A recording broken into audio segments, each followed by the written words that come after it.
हम सभी को नमो बुद्धाय, जय भीम।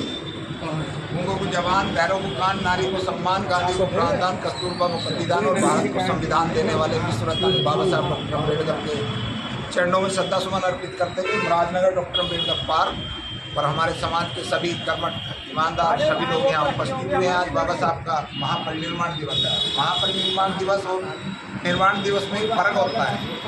एक आदमी पैदा होता है, खाता है, पीता है और दुनिया से चला जाता है, लेकिन महापरिनिर्वाण उस व्यक्ति का होता है जो करोड़ों को, शोषितों को, वंचितों को, दलितों, हर व्यक्ति के लिए एक कार्य करके जाता है।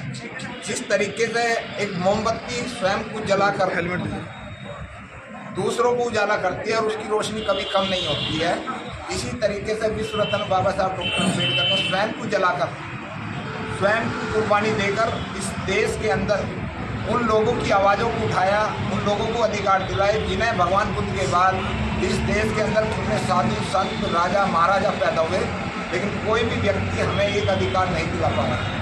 डॉक्टर, मास्टर, इंजीनियर, चपड़ासी तो बहुत बड़ी बात है, हमारे पास 100 गज जमीन भी इस देश के अंदर नहीं थी। बाबा साहब डॉक्टर अम्बेडकर ऐसी क्या चीज़ है जिसे आज पूरा देश सिंबल ऑफ नॉलेज, अमेरिका कह रहा है, लंदन कह रहा है, फ्रांस, जर्मन, जापान कर रहा है, लेकिन हमारे देश के लोग बाबा साहब डॉक्टर अम्बेडकर की मूर्तियाँ तोड़ते हैं। एक अनपढ़ आदमी भी एलर्जी कर चलता है। उसका कारण यह है कि देश आज़ाद होने से पहले हमारे पास में शोषित वंचितों के जो अधिकार दिए बाबा साहब डॉक्टर अम्बेडकर ने, उससे पहले हमारे पास कोई भी राइट नहीं है। आप आज गूगल पर रिसर्च करिए, पढ़ाइए, कोई भी चेक कर सकता है। इस देश में जब बाबा साहब डॉक्टर अम्बेडकर ने जन्म लिया, उससे पहले हमारे देश के अंदर, हमारे समाज का एक भी व्यक्ति पढ़ा लिखा नहीं है। बाबा साहब डॉक्टर अम्बेडकर जब पढ़ाई करके इंटर पास करी तो पहले विद्यार्थी बने, उसके बाद फिर अमेरिका गए, वो पहले व्यक्ति बने, उसके बाद में उन्होंने वापसी में रिटर्न करी, PhD करी और 3 PhD। ये अभी पता चला है मुझे, जो व्यक्ति 15,000 IAS PCS दे चुका है दिल्ली के अंदर, उस व्यक्ति ने बताया डॉक्टर अम्बेडकर ने 3 PhD करी थी, लॉ पर PhD करी थी और इकोनॉमिक्स पर PhD करी थी, एक PhD होती है वो मुझे पता नहीं, लेकिन डॉक्टर ऑफ लिटरेसी।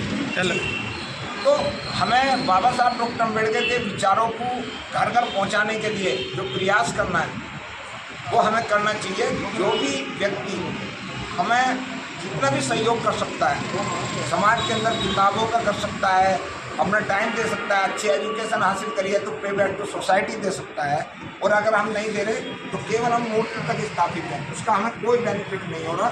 कि हम 6 दिसंबर को आए या 14 अप्रैल को वो लोग सबसे ज़्यादा कपड़े फाड़ते हैं मंचों पर, जो बाबा साहब डॉक्टर अम्बेडकर की एक किताब भी नहीं पढ़ते। जब उनके परिवारों में वो होता सिस्टम होता, शादी विवाह कार्यक्रम सब खत्म हो जाते हैं, लेकिन बाबा साहब डॉक्टर अम्बेडकर ने जाते जाते एक बात कही थी कि भाई मैं यहाँ तक आ चुका हूँ, लेकिन मेरे संघर्ष का फायदा शहर के लोगों ने तो उठा लिया, लेकिन गाँव आवाज़ नहीं। और बाबा साहब जाते जाते एक बात कह के गए कि भाई मैं आपको एक बात और बता दूँ कि बाबा साहब डॉक्टर अम्बेडकर मंगल में पैदा हुए।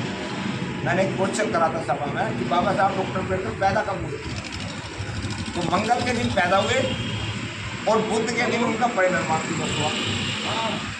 तो जय मंगल भी कर दी और जाते जाते बुद्धम शरणम गच्छामि भी कर दी।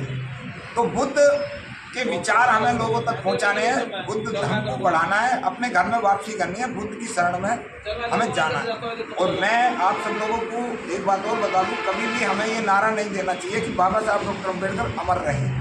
अमर वो व्यक्ति होते हैं जो मर जाते हैं। बाबा साहब डॉक्टर अम्बेडकर ने तो वो चीज़ कर दी, जब तक हमारी सांसें रहेंगी वो हमारी सांसों में हमेशा नसों के अंदर भर चुके हैं, हमारी औलाद के सभी लोगों के।